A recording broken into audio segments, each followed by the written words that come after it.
despite the governor's orders. Vanessa Michania joining us live in Fremont with more on this. Vanessa.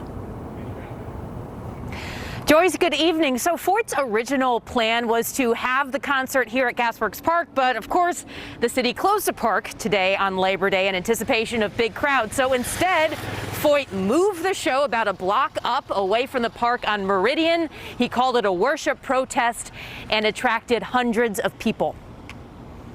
God bless America. The sound of a band warming up, rare commodity these days.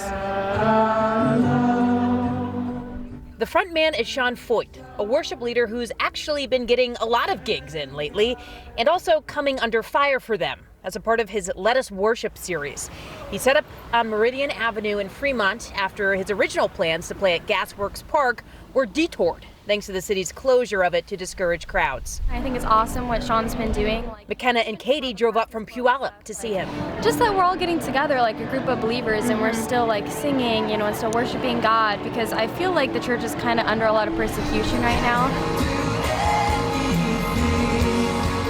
That's the mission behind Foyt's series. He's been playing up and down the West Coast this summer in protest against the halting of church services as state governments try to stop the spread of coronavirus. Tonight's gathering is in direct violation of our governor's order. Foyt didn't wear a mask, neither did the majority of attendees. I'm here handing out masks. I understand that people want to worship, God in their own way, and I really just want them to do it safely. Jade lives in Seattle, and they say they came out to the show not in protest, just to encourage mask wearing. I'm not here to police anyone's, if he thinks that he is safe from COVID not wearing a mask, that's on him.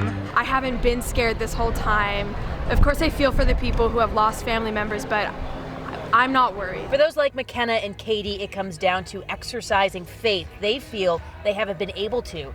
And that to them is worth the risk. It's so important that we're like still gathering together, even at times like this, For sure. Because if we don't, then we lose an aspect of our lives. Exactly. We can't live like that for the rest of our lives. We have to step out of that fear. So I didn't talk to Sean Foyt directly, but he did release a statement about tonight's show on Twitter. So he said in part that they can shut down parks, they can put up fences, but they can't stop the Church of Christ from worshiping the one true God. So something that I did not see tonight, there were no counter protesters and there were no police officers in the area. Live in Seattle tonight, Vanessa Michania, King 5 News.